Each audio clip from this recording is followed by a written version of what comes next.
একটি অমুসলিম মুসলিম ধর্মে যখন গ্রহণ করে, মুসলিম ধর্ম যখন সে কবুল করে, কলেমা লা ইলাহা ইল্লাল্লাহু মুহাম্মাদুর রাসূলুল্লাহ সাল্লাল্লাহু আলাইহি সাল্লাম যখন সে বলা হয়েছে তুমি যে মুসলিম, তুমি যে দিনের পথ থেকে সরিয়ে আছো, নবীর পথ থেকে সরিয়ে আছো, তুমি যে নামাজ পড়ো না, কোরআন পড়া জানো না।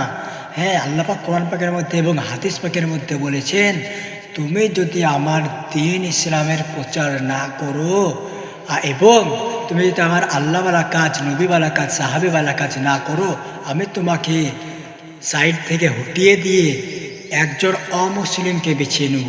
তার কারণ হচ্ছে, একজন যদি অমুসলিম যদি মুসলমান হয় কিংবা সে কলেমা পড়ে মুসলমান হয়ে যায়, তার কারণ এটা দুঃখের বিষয় মুসলমান ভাইরা আমার, এটা খুশির বিষয় না। তার কারণ হচ্ছে, তোমার মতন একজন মুসলিমকে আল্লাহ সাইডে সরিয়ে দিয়ে একজন হিন্দু ভাইকে কিংবা খ্রিস্টান ভাইকে কিংবা ইহুদি ভাইকে ডেকে নিচ্ছে। তার কারণ হচ্ছে, তুমি মুসলমান ঘরে জন্ম নিয়ে তুমি আল্লাহওয়ালা কাজ, নবীওয়ালা কাজ, সাহাবিওয়ালা কাজ করছো না। এবং আল্লাহ পাক হাদিস পাকের মধ্যে বলেছেন, আমি সরিয়ে দেবো, তার জন্য তোমাকে সরিয়ে দিচ্ছে সাইডে। এবং ওই অমুসলিমকে আল্লাহ মুসলমান বানিয়ে আল্লাহওয়ালা কাজ, নবীওয়ালা কাজ, সাহাবিওয়ালা কাজ করিয়ে নেবেন। তার জন্য কিন্তু সেই ব্যক্তিকে আল্লাহ মুসলমান করলো। তা এইটা খুবই দুঃখর বিষয় মুসলমান ভাইরা। তোমরা মনে করছো আমরা নামাজ কোরআন পড়বো না, এমনি জান্নাত পেয়ে যাব? হ্যাঁ, এমনি জান্নাত পেয়ে যাব?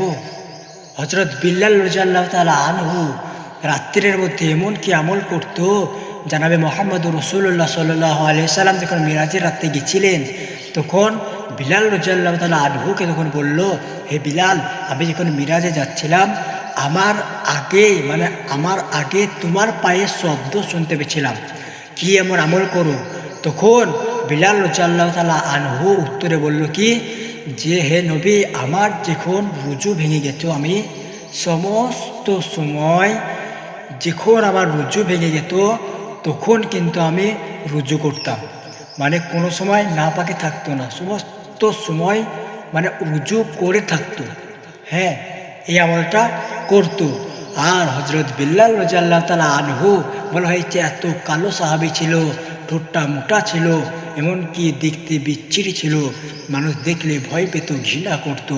হ্যাঁ, সেই হজরত বিলাল রাদিয়াল্লাহু তাআলা আনহু এত কষ্ট পেয়েছে। বলা হয়েছে কাফেররা যখন তাকে কিনে নেয় দেনমোহর দিয়ে, তখন বলা হয়েছে একটা মরুভূমির বালুর ওপরে শুয়ে দেওয়া হতো, গরম বালুর মধ্যে, এবং কি তার বুকের মধ্যে পাথর চাপিয়ে দেওয়া হতো। পাথর তো চাপিয়ে দেওয়া হতো, এবং বলা হয়েছে কয়লা, হ্যাঁ, লাভার উপরে শুয়ে দেওয়া হতো, তাও সে একটাই কথা বলতো, আহাদ আহাদ। একজন ব্যক্তি সেই সাইড দিয়ে হেঁটে যাচ্ছে এবং বিলাল রাদিয়াল্লাহু তাআলা আনহুকে বলছে, হে বিলাল, তুমি বলো, তুমি কি বাঁচতে চাও? মানে তুমি কি এত কষ্ট কেন করছো? তুমি ইসলাম ধর্ম ছেড়ে দাও। তখন বিলাল রাদিয়াল্লাহু তাআলা আনহু কি বললেন?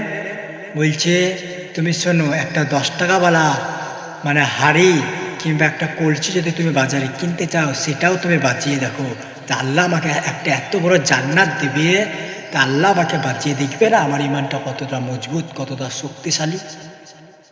তা বন্ধু, আমাদের ইমান আজ কোথায় আছে? একটু চিন্তা ফিকির করো।